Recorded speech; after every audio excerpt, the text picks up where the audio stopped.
BRS హయాంలో జరిగిన తప్పులను కాంగ్రెస్ మీదకి నెట్టడం ఏమాత్రం సమంజసం కాదని ఎమ్మెల్యే నాయిని రాజేందర్ రెడ్డి అన్నారు.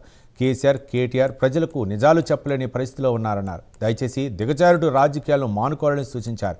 కాళేశ్వరం ప్రాజెక్టు ఎందుకు కూలిందో ప్రజలందరికీ తెలుసునని, అందుకే ప్రజలు మిమ్మల్ని తిరస్కరించారని ఎమ్మెల్యే నాయిని రాజేందర్ రెడ్డి అన్నారు.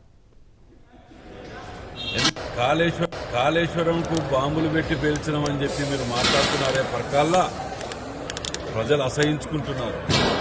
మీరంటే ఒక గౌరవం, మర్యాద ఉండే ఈ విధంగా రాజకీయాల గురించి దిగజాడు మాటలు మాట్లాడుతుంటే ప్రజలు అసహించుకుంటున్నారు.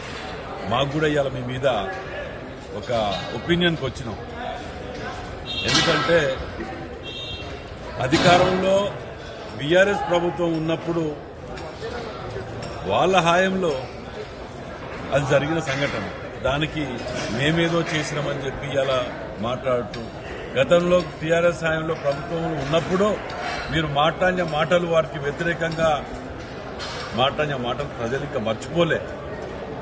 అది ఏది సోయి లేకుండా మీ నోటికి ఏది వస్తే అది రాజకీయాలని, ప్రజలని రెచ్చగొట్టడానికో, మీ ఓట్ల లబ్ధి కోసమో ఇలాంటి దిగజారు రాజకీయాలు చేయకండి. ప్రవీణ్ గారు ఒక మంచి అభిప్రాయం ఉండే, right person in wrong party అని మీ గురించి గొప్పగా చెప్పిన, కానీ ఇవాళ మీరు నిజంగా కూడా ఇంత దిగజారుతారని మేము ఊహించుకోలేదు.